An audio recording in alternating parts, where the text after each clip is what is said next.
It's now my pleasure to present to you the Honorable Minister of Tourism, Honorable Benjamin Roberts, who will give us his experience of living in the Gambia. Mr. Roberts. I'm quite intrigued by the presentation of Mr. Saho. Is it Mr. Saho? Yeah, succinct and to the point, and I think it has kind of inspired me. I'm very happy to be here and us discussing PPP. I think Mr. Baksure, I don't believe he's old. He's young and able and capable. And I think in 2011, we had the Economic Summit. Yeah, and I think that was where this whole idea of PPP and trying to see what we can do with PPP. I wouldn't say perhaps that was the first one, but it was perhaps a very instrumental time when we started discussing PPP. And I'm glad to say that things have moved, since we had that summit, even though I don't think there was one since that one. PPP, when you're in university, you learn all the theories that you can, but the beauty is when you're actually in the real world, beginning to actualize them. And when I left the bank and I joined GIPER as its Business and Economic Development Director, I was given two tasks at the onset. One was this country needs a national export strategy. It has to be developed. And this country equally needs to do something with the business park.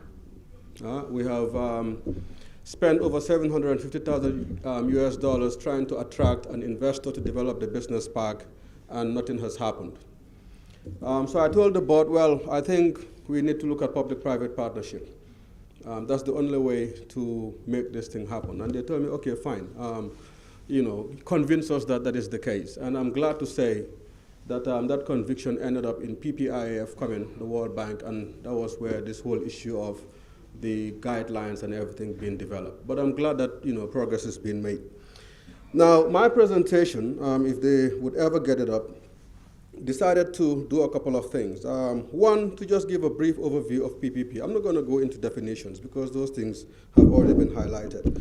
But I also want to share in my presentation the process that we went through in actually engaging for the development of Tropic. If people don't know Tropic is the big construction that you're seeing from traffic lights, Kairaba Avenue coming to Senegambia. Once you pass the Total in front of Lamtoro before the football field, you see this huge complex going up.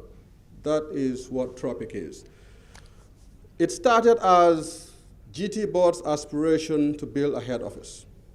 Very basic aspiration. And when we sat as senior management at the GT Board, we said an investor in this country should give us $6 million. We have $5 million on the other hand. We put it together, it gives us $11 million. Let's put up our head office. Then I said, no. GT Board's head office, tourism, major contributor in this country's GDP, we have to go for something bigger. And there I said, you know what, it's time to prove that PPP can be leveraged for us to have something meaningful. So we wanted something grandiose, as they would say, big. We had all the aspirations. Did we have the money? No. Do we believe that it was saleable, it's doable? Yes. So how do we go about it? I said, let's strategize as senior management, let's convince the board, and we take it from there. Actually, for the sake of time, I would ignore all of this and just focus on the practical aspects. These are important, but this can be shared via email. Now, we first met as senior management, the directors, the various directors and myself as the Director General, and we discussed and we said, our head office, what are we going to do? And then I put the idea on the table, PPP. But the thinking at the time was, let us try and come up with a design, and then go and approach one of these banks. I mean, I'm a former banker, so I know the ways banks think. Finance for me is not an issue. You have something, you have a bankable project, somebody will give you money. So we discussed, and we agreed amongst ourselves as senior management, that we needed to engage the banks. But then I said, no, wait a minute. Before we engage the banks, why don't we engage the private guy who should give us $6 million? Is he ready? Does he have the $6 million for us? If we need it today, can he give it to us? So I went to see the private guy, and we called him up for a meeting, and again we sat as senior management, and we said, we want to put the head office up. We've been talking about it for so long, but nothing is happening. So we need that $6 million. When can we have it? And he said, what are you looking at doing? And we said, well, we're looking at engaging one of the banks, and we want to do something in which the private partner would finance most of it, but we would benefit because we would not end up paying rent again. And from the structure that we put up, since it's on the TDA, we would realize inflows by way of operational license fees, because every business on the TDA pays operational license fees. So if we quantify that, by the end of the period in which we'll be given a lease, maybe we'll walk away smooth, rent-free, save $350,000 was, I think, the rent. Abla, am I correct, 350?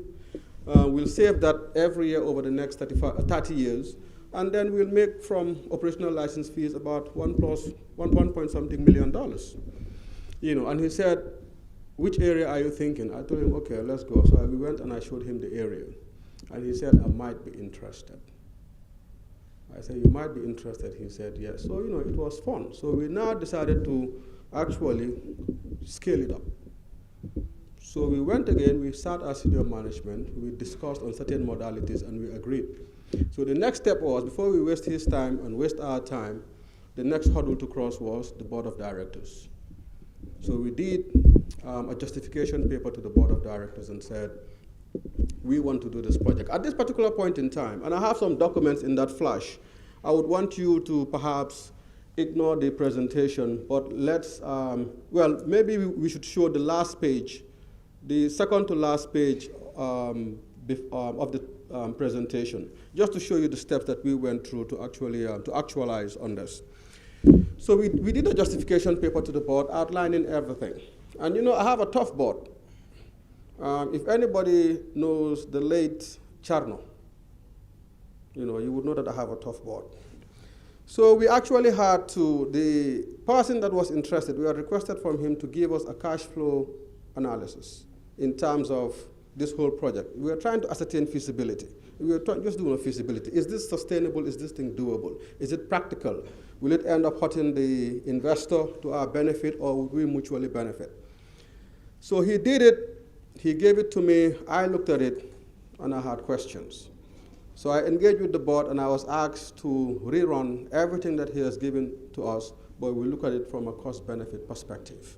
So a whole Excel sheet was done analyzing the concession, the number of concession years, 30, the investments, the expected cash flow, the number of shops that would be there, the complementing businesses, because this complex, let me outline that here, would have the ministry, the office of the ministry, would have the office of the Gambia Tourism Board, has an underground parking for 95 cars, has a cinema complex, Hollywood standard, has a bowling alley, and a food court. Yeah. So and I would say it's over $6 million. And our contribution, I can say this because we've gone past that stage now, is $225,000 with the land that we have given.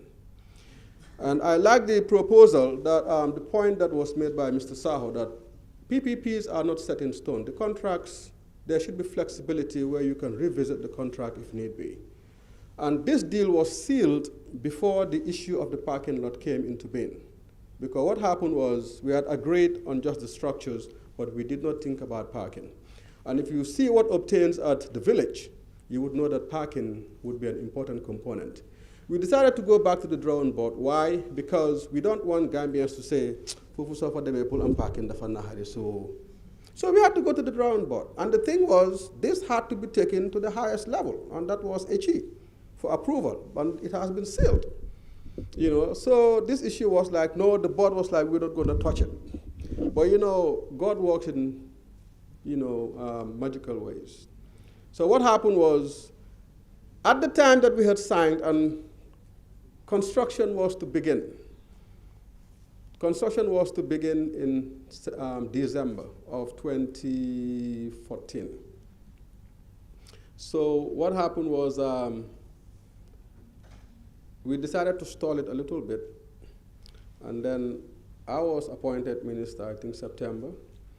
Then the first thing that I took to HE was, we have this issue, we have this challenge, we have to have underground parking. So I had to do another justification requesting for an additional 5 years to the lease for him to recoup that investment, because underground parking for 95 cars is not a small investment.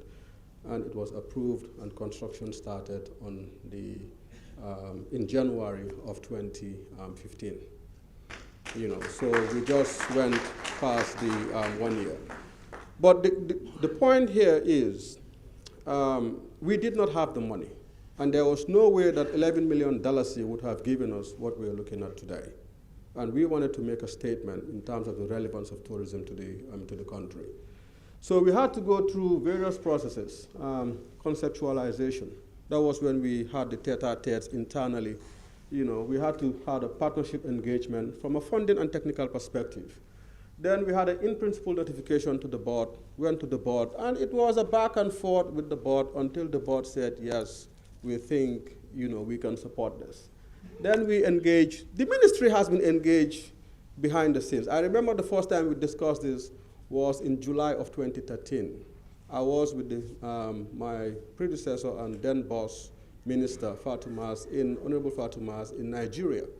That was when I first showed her the indicative design of what we are looking at. That indicative design subsequently changed. And I must say that leaders have their own thinking, and for obvious reasons. And when I showed it to her, it did not include it did not cater for the tourism ministry. But he told me, look, Quadrangle, I foresee some changes there. So why don't you bring on board the ministry so that at least, well, okay, it made sense, and we agreed we had to go back to the drawing board and re-engage, and that was also onboarded. So we had an in-principle agreement on the project, MOTC, GT board, the private partner, engagement with the board, but at this point it was more of justifications and them, for their approvals in terms of the concept, the financing, the viability, expected benefits, outlining of the risks and the cost as well. So this was what I wanted to share with you this afternoon. Thank you.